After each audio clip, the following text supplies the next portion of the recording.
Hello, my name is Roland Hureaux. I shall speak to you about a religious movement among the most important in history, especially since the origins of our era. The GNOSIS, also called the Gnosticism.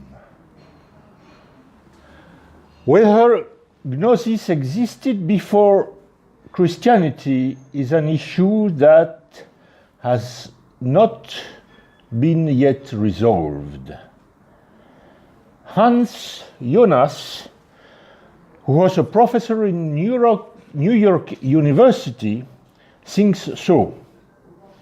Others think no. They think that Gnosis is a kind of accompaniment of Christianity. Some think it is a perverse accompaniment, or in all cases, sulfurous. Many religious movements can be attached to the Gnosis. The first Gnostics themselves, who lived in Syria and Egypt, and then in Rome, in the time of the Roman Empire, sometimes called by the scholars Gnosticists. The Manichaeans, a religious movement founded by a certain Mani, who was Persian, and that has extended from North Africa to China, from the 3rd to the 14th century. Some think that he could have influenced the Buddhism even. The young St. Augustine adhered to it, joined to them, and later on fought them. The Cathars of southern France in the Middle Ages are usually linked to the Gnostics. Some also link the Gnosis to Freemasonry, the Rosicrucians, or different spiritual movements that have flourished since the Renaissance. Jacob Boehme, Campanella, Swedenborg, I don't know if you have any idea of these names, and more recently René Guénon or Gurdjieff. We could think as well that the Kabbalah is a kind of Jewish Gnosis, which is discussed. You see that the subject is vast. For some, Gnosis is a normal and diversified religious movement. They speak of it in plural. For others, this movement could have something diabolical. It could be a sort of noxious parasite of the Christian churches throughout their history. We will not comment on that at this stage. I will just tell you the history, necessarily summed up, of the Gnostic movement, and leave you the care of to make your own judgment. We start at the beginning. We know the history of the first Gnostics by a Greek theologian of the 2nd century who had been appointed Bishop of Lyon, now in France, St. Irenaeus, who wrote about the year 180 a book against what he calls not the Gnosis but the false Gnosis, assuming that there is also a true one. Irenaeus tells a fact that is perhaps legendary, but which may have some truth.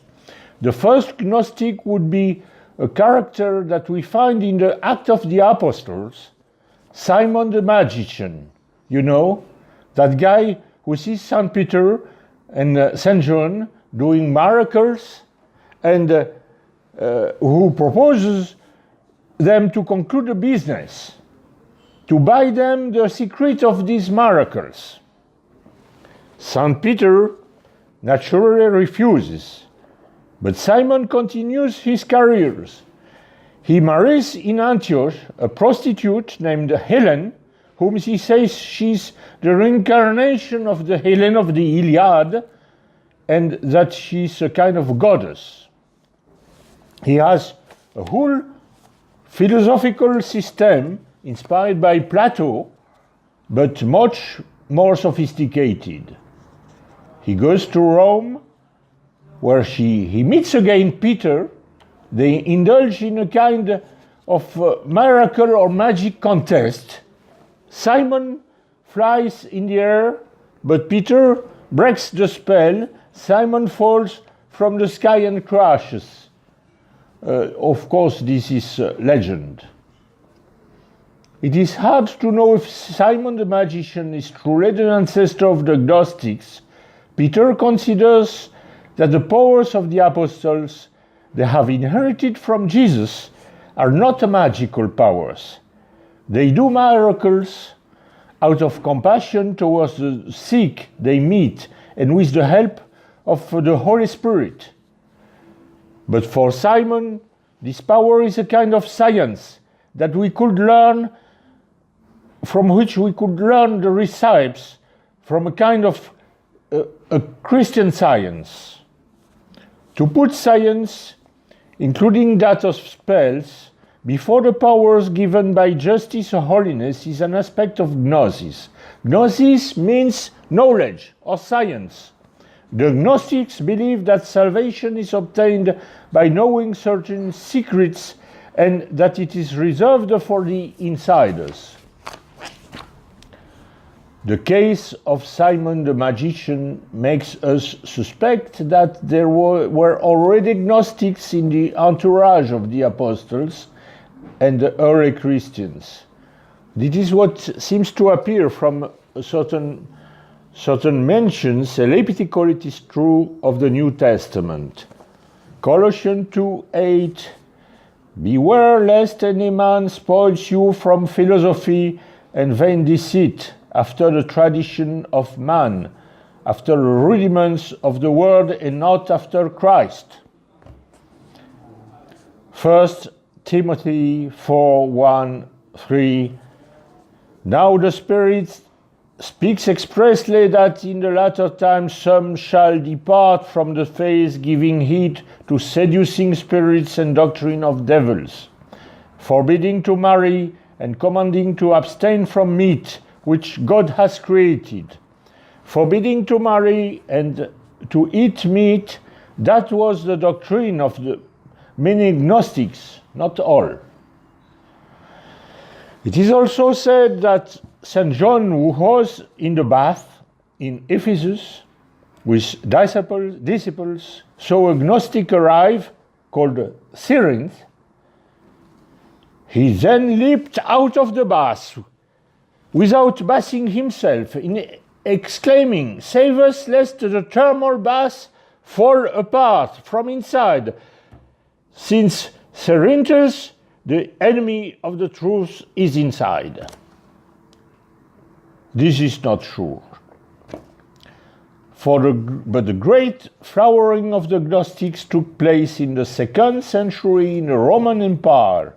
I will quote you the main name of Gnostics, who were species of mages who had followers around them: Menander and Saturninus, who lived in Antioch after Simon the magician. They were his successor. Basilides and Carpocrates, who lived in Egypt. Alexandria, land of all forms of spells at that time. But the two most important are Valentine, native of Egypt, and Marcion of the Dead Sea. Both came to seek fortune in Rome and this is where they experienced the most vivid successes. Marcion, it is said, would have wanted to be elected Pope, but he failed. We are going now to see what their doctrines are.